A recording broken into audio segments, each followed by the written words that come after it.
Hello students, कैसे हो आप सब। तो हम कर रहे हैं इंग्लिश ग्रामर का एक बहुत ही अच्छा टॉपिक, बहुत ही इम्पोर्टेंट टॉपिक, नंबर देने वाला topic, reported speech. Reported speech में हम 3 भाग कर चुके हैं। अगर आपने वो 3 भाग नहीं देखे हैं, मिस कर दिए है, तो नीचे डिस्क्रिप्शन में और ऊपर आई बटन में और नीचे नीचे डिस्क्रिप्शन में तीनों भागों के लिंक दिए गए हैं, वहाँ पर क्लिक कीजिए और उनको पहले देखिए। ओके, तो आइए आज हम इसका चौथा भाग शुरू करते हैं। हमने 3 भागों में पढ़ा है रिपोर्टेड स्पीच क्या होती है, इसके 2 भाग होते हैं, कैसे इसको चेंज करते हैं, कैसे पर्सन को चेंज करते हैं, कैसे जो नियरनेस वर्ड्स है उनको चेंज करते हैं। ओके, और इंटरोगेटिव सेंटेंस को कैसे हम इनडायरेक्ट में बदलते हैं। ओके, ये सब हम कर चुके हैं। ओके, और आप अच्छी तरह से समझ भी चुके हैं। तो चलिए आज हम नया टॉपिक करते हैं, इम्पेरेटिव सेंटेंस। इसमें सिर्फ 2 ही सेंटेंस बाकी है, वो आज हम कंप्लीट कर लेंगे। और नेक्स्ट पार्ट में जो अगला पार्ट आएगा उसमें हम इनका सभी का रिवीजन करेंगे। उसमें मैं आपको एग्जाम्पल दूंगा और आपको वो करने हैं। ओके, तो चलिए, यानी कि इस तरह एक तरह से आप सभी का टेस्ट होगा नेक्स्ट पार्ट में। ओके, तो चलिए इम्पेरेटिव सेंटेंस देखते हैं हम। इम्पेरेटिव सेंटेंस होते क्या है, इसमें क्या इन वाक्यों में क्या होता है। इन वाक्यों में आज्ञा एक तरह से या तो आज्ञा दी होगी, यानी कि इम्पेरेटिव का मतलब होता है आज्ञा सूचक वाक्य। ओके, इम्पेरेटिव सेंटेंसेस आज्ञा सूचक वाक्य। तो आज्ञा सूचक वाक्यों में डायरेक्ट से इनडायरेक्ट में बदलने के लिए हमें कुछ बातों का, कुछ रूल्स का ध्यान रखना होगा। वो मैं आपको बता रहा हूँ, वो आप या तो नोट कर लेना या स्क्रीनशॉट ले लेना, या आपके बुक में होंगे वहाँ से याद कर लेना। ओके, तो सबसे पहले तो आपको ये ध्यान में रखना है भी, अगर वाक्य में कहीं उसका भाव, अब देखिए इन वाक्य में हमें उस वाक्य में भाव देखना है, किस तरह का भाव है। ओके, यानी कि वो किस तरह से बोल रहा है। अब देखिए, अगर वो हमें उपदेश दे रहा है वाक्य में, यानी कि कोई किसी को उपदेश दे रहा है, तो वहां पर सैड टू को हम एडवाइस में बदलेंगे। ओके, अगर वो आदेश दे रहा है तो आदेश वाले वाक्यों में सैड टू को ऑर्डर में बदलेंगे। अगर वहां पर किसी तरह की प्रार्थना की गई है तो उसमें हम किस में बदल देंगे, रिक्वेस्टेड में बदल देंगे। प्रार्थना मतलब भी किसी चीज के लिए, जैसे कि मैं आपसे प्रार्थना कर रहा हूँ कि आप मेरा ये काम कर दीजिए। ओके, तो इस तरह की रिक्वेस्टेड, ठीक है, तो उसमें किस में बदलेंगे, रिक्वेस्टेड में। याचना वाले में हम बदलेंगे बैग में। अगर कोई साधारण इम्पेरेटिव हो, मतलब कोई साधारण हो ना, उसमें उपदेश हो, यानी कि साधारण बात बोली हो इम्पेरेटिव भाव में, तो उसमें हम वही पीछे वाला इंटेरोगेटिव वाला रूल अप्लाई करेंगे। ओके, तो ये जो 5 बातें यहाँ पर लिखी है ये आपको पता होनी चाहिए। ओके, तो और इसी तरह से एक और नियम लिख लीजिए इसमें। अगर वाक्य नकारात्मक हो तो उसमें हम क्या करेंगे, नकारात्मक नकारात्मक वाक्यों में सैड टू को हम किस में बदल देंगे, फॉर बेड में बदल देंगे। किस में बदल देंगे, फॉर बेड में। और इसके बाद हम नोट का प्रयोग नहीं करेंगे, क्योंकि ये क्या है, एक नेगेटिव वर्ड है, जैसे नेवर होता है। ओके, तो चलिए अब हम इसका इन सभी के एग्जाम्पल कर लेते हैं। देखिए पहला एग्जाम्पल, देखिए पहले एग्जाम्पल बिल्कुल आसान सा लेते हैं हम।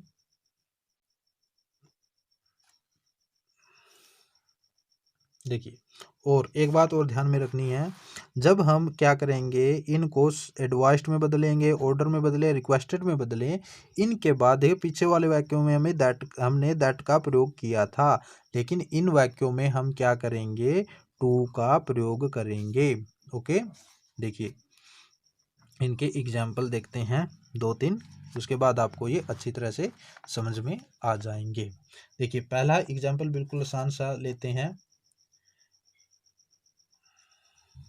He said to me, he said to me open the door. Okay, बिल्कुल आसान सा है, आपको ये आता भी होगा। Open the door. ओके, तो यहाँ पर देखिए ओपन द डोर, यहाँ पर जो उसका भाव है वो है उसको आदेश देना, भी दरवाजा खोलो।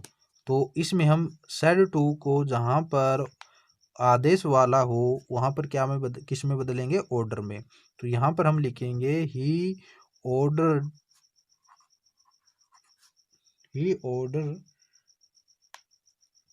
मी।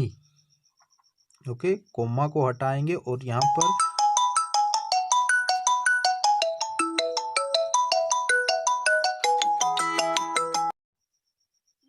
नहीं, का बच्चा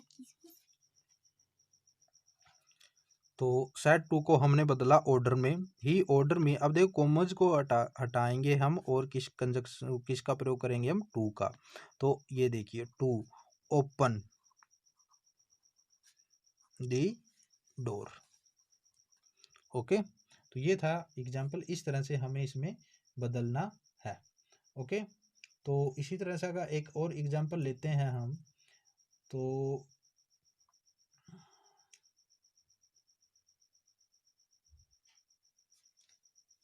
देखिए इसमें एग्जाम्पल है,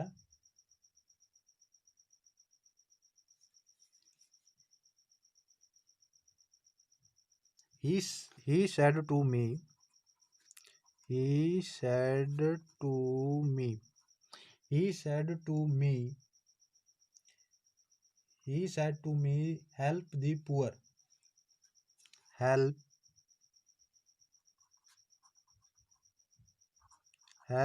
the poor। ओके, तो अब देखिए यहाँ पर देखिए कुछ इसी तरह का वाक्य है। यहाँ पर वो आदेश दे रहा था, सॉरी यस आदेश दे रहा था, और यहाँ पर क्या दे रहा है, वो उपदेश दे रहा है। तो यहाँ पर हम बदलेंगे ही एडवाइस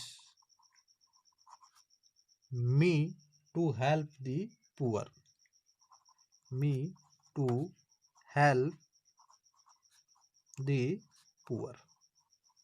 ओके, तो इस तरह से हम इसको बदलेंगे। तो इसी तरह से हम इनको बदलेंगे। ओके, तो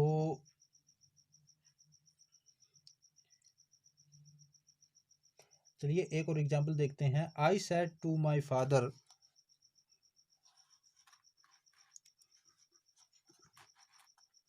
I said to my father,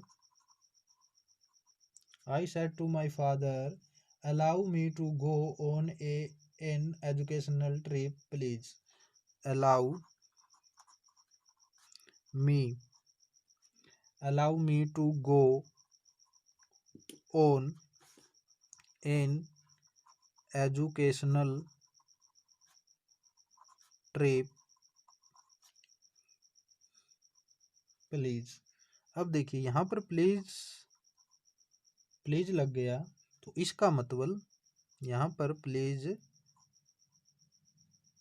please लग गया, तो इसका मतलब ये कौन सा वाला वाक्य हो गया, ये प्रार्थना वाला वाक्य हो गया। यानी कि वो अपने पिताजी से अनुमति ले रहा है, प्रार्थना कर रहा है अनुमति के लिए, भी प्लीज मुझे अलाउ कर दीजिए वहां पर जाने के लिए। तो अभी हमने पढ़ा था जहां प्रार्थना होगी यानी कि जहां पर कुछ रिक्वेस्ट होगी, तो उसमें हम क्या बदलेंगे, सेड टू को आई सेड टू को बदलेंगे हम रिक्वेस्टेड में। आई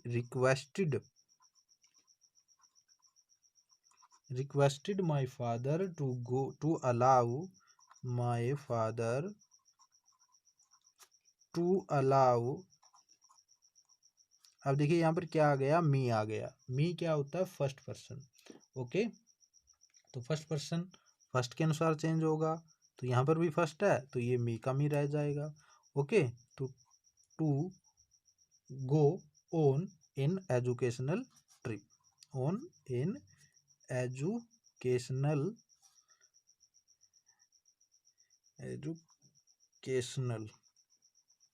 ट्रिप।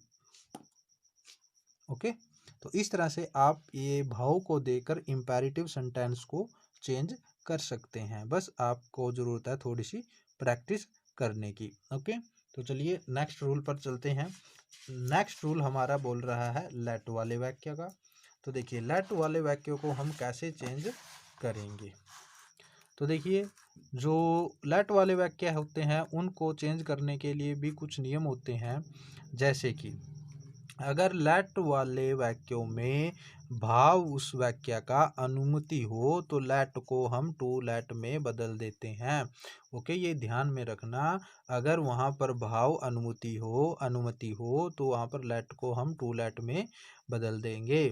और यदि भावार्थ कोई सुझाव, परमिशन, सजेशन या प्रपोज, यानी किसी के लिए हम उसको प्रपोज कर रहे हैं, मतलब आने के लिए, जाने के लिए, खाने के लिए, पीने के लिए, किसी तरह का उसको कोई प्रपोज दे रहे हैं, तो उस स्थिति में से को हम सजेस्ट टू में या प्रपोज टू में बदलेंगे और लेट को शुड में बदलकर हम सब्जेक्ट के बाद उसका प्रयोग करेंगे।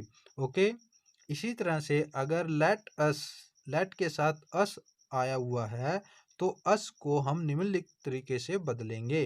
कैसे? यदि वाक्य में फर्स्ट पर्सन हो तो अस को हम वी में बदलेंगे। अगर सेकंड पर्सन हो तो अस को यू में बदलेंगे और अगर थर्ड पर्सन हो तो हम अस को नहीं बदलेंगे, सेम एज इट इज रखेंगे। ओके, तो देखिए कैसे हम इसको बदलते हैं लेट वाले वाक्य को। इसके कुछ एग्जाम्पल आपको समझाते हैं। एग्जाम्पल से आपको अच्छी तरह से समझ में आ जाएगा। ओके, तो देखिए यहाँ पर एग्जाम्पल हम देखने वाले हैं। इसमें बोला Mohan said to me, Mohan said to me let us take tea, let us take tea. Okay, तो यहाँ पर देखिए उसको सुझाव दिया उसने या उसको एक तरह से प्रपोज, यानी कि उसको प्रस्ताव रखा कि चलो हम चाय पीते हैं। ओके, तो यहाँ पर हम बोलेंगे मोहन या तो सजेस्ट टू लिख दो या प्रपोज लिख दो, एक ही बात है। ओके, तो यहाँ पर हमने प्रपोज लिखा। अब देखिए ये सेड टू है, ये क्या है? सेकंड फॉर्म है, तो हम इनकी भी सेकंड फॉर्म यूज करेंगे। Okay, propose to me, to me, to take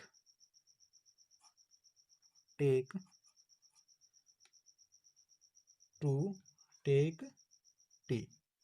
okay, तो इस तरह से ये चेंज करने हैं। ओके, तो एक और वाक्य है इसमें, I said to him please let me come in. तो I said to Mohan please let me come in. Okay, please let me come in. Okay, तो यहाँ पर प्लीज आ गया, सॉरी यहाँ पर ई आएगा, प्लीज आ गया, तो यहाँ पर ये इसका मतलब ये क्या है?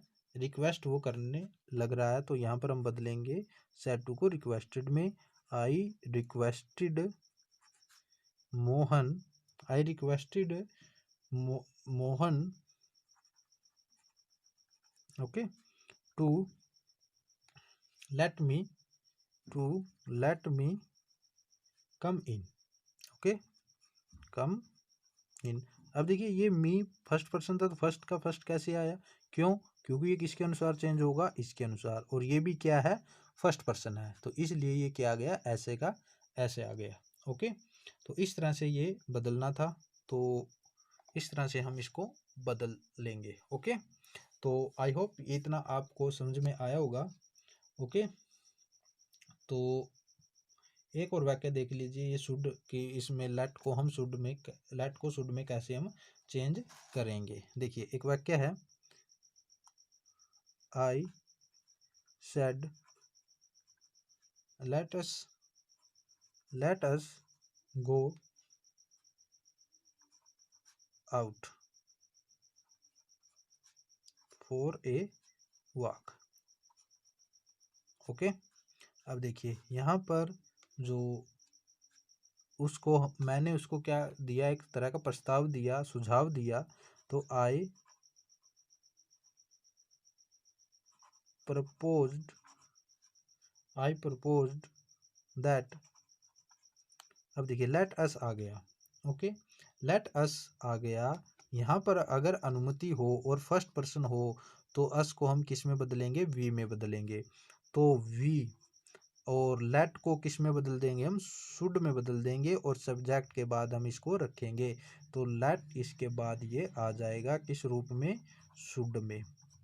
ओके, शुड गो आउट, आगे बाकी सेम। ओके, तो इस तरह से आपको बदलना था। तो ये था इम्पेरेटिव सेंटेंसेस। उसके बाद आपके बचते हैं म्यावाचक वाक्य है, जिसको हम बोलते हैं एक्सक्लेमेटरी सेंटेंसेस। ओके, तो देखिए कैसे हम इनको विस्मयवाचक वाक्यों को कैसे हम इसमें चेंज करते हैं।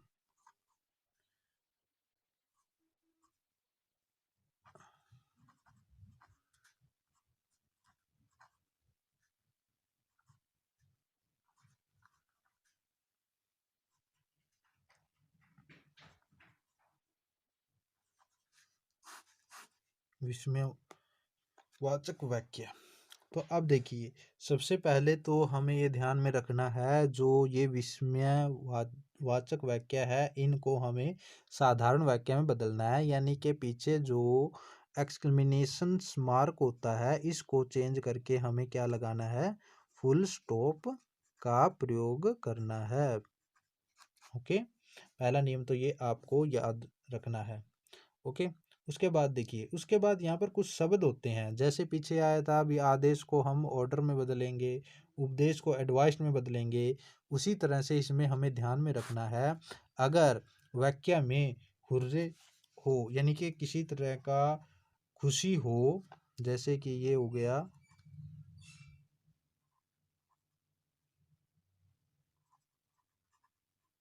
ये वाक्य हो, ये शब्द हो, तो इसमें हम सैड को हम बदलेंगे एक्सक्लेम्ड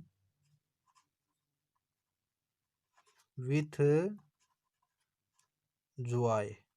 ओके, और फिर उस किस में क्या प्रयोग करेंगे, हम कंजक्शन दैट का प्रयोग। इसी तरह से अगर अल्लास हो यानी कि दुख की बात हो तो हम इसमें क्या करेंगे, एक्सक्लेम्ड विथ सोरो कर देंगे।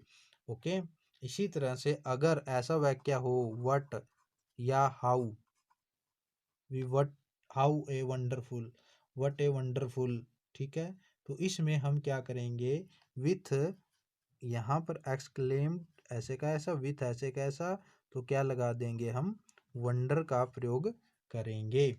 ओके, उसके बाद दैट, उसके बाद आगे जो ऑब्जेक्ट वगैरह होगा वो। अगर वाक्य में गुड बाय, गुड मॉर्निंग, अगर गुड बाय हो, ओके, गुड बाय हो, तो हमें सेट टू को किस में बदलना है, BAD में बदलना है। अगर गुड मॉर्निंग या गुड इवनिंग या गुड नाइट हो तो हमें उसमें बदलना है विश्ड में। ओके, तो ये बात आपको ध्यान में रखनी है। तो देखिए इसके उदाहरण करते हैं, हम एग्जाम्पल करते हैं, बिल्कुल सिंपल से है। तो अगर आपने पीछे वाले जो पार्ट है वो ध्यान से देखे होंगे तो ये आपको बिल्कुल आसान लगेंगे। ओके, तो देखिए, राम सेड हुर्रे, ये बड़ा एच होगा,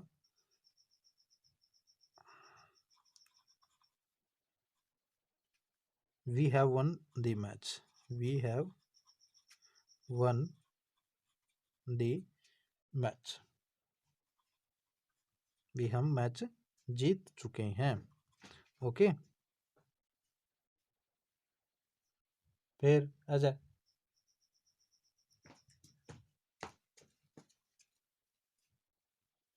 तो यहाँ पर देखिए राम ऐसे का ऐसा। अब देखिए यहाँ पर हुर्रे आ गया। हुर्रे अभी हमें देखना था विथ जॉय में, एक्सक्लेम्ड विथ जॉय में हमें बदलना है। तो यहाँ पर हम लिखेंगे एक्सक्लेम्ड विथ जॉय। ओके, उसके बाद दैट का प्रयोग करेंगे। ओके, उसके बाद जो नियम पहले वाले थे वही हम अप्लाई करेंगे। वी हमारा क्या है, सेकंड पर्सन है। ओके, अब देखिए अकेला राम है जो मैच नहीं जीत सकता, वो सभी ने मिलकर जीता है। ओके, तो यहाँ पर हम क्या करेंगे, दे। ओके, दे हैव को किस में बदलेंगे हम, हैड में। Okay, had one the match. Okay, तो इस तरह से ये बदलना है। इसी तरह से अगर गुड मॉर्निंग वाला हो, I said to him, good morning हो, गुड इवनिंग हो, कुछ भी हो यहाँ पर, तो हम क्या करेंगे, इस सेड टू को विश्ड में बदल देंगे। बस आई विश्ड हिम गुड मॉर्निंग, बस इतना सा आपको लिखना है। ओके, तो इस तरह से आपको ये करने थे वाक्य। तो यहाँ पर आपकी जो रिपोर्टेड स्पीच है वो पूरी हो जाती है। ओके, तो एक और बचता है इच्छावाचक वाक्य। इच्छावाचक वाक्य में आपको देखिए क्या करना है, यहीं पर मैं आपको बता देता हूँ। देखिए इच्छावाचक वाक्य में आपको क्या करना है, मैं यहीं पर आपको बता देता हूँ। इच्छा में क्या होगा, शुरू में जो इन्वर्टेड कॉमा में शुरू में जो वाक्य होंगे या तो मे से शुरू होंगे या वुड से शुरू होंगे। ओके, यानी कि इसमें किसी के लिए प्रेयर की होगी या किसी को आशीर्वाद दिया होगा। ओके, तो इस तरह के वाक्य हो गए। तो इसमें क्या बदलना, हमने सेड टू को सिर्फ या तो प्रे में बदल दीजिए या किस में बदल दीजिए, विश्ड में बदल दीजिए। बस ये काम करना है, बाकी वही प्रयोग करना है। ओके, तो यहाँ पर आपके पूरे होते हैं रिपोर्टेड स्पीच। ओके, तो अगले पार्ट में हम इनके एक्सरसाइज करेंगे, एग्जाम्पल करेंगे, आपका टेस्ट होगा। ओके, तो उस पार्ट को आप ज़रूर देखिए और साथ में वाक्य को कंप्लीट करके देखिए। ओके, तो जो भी डाउट हो वो आप दूर कर सकते हो कमेंट बॉक्स में कमेंट करके। ओके, तो मिलते हैं नेक्स्ट वीडियो में। Thank you.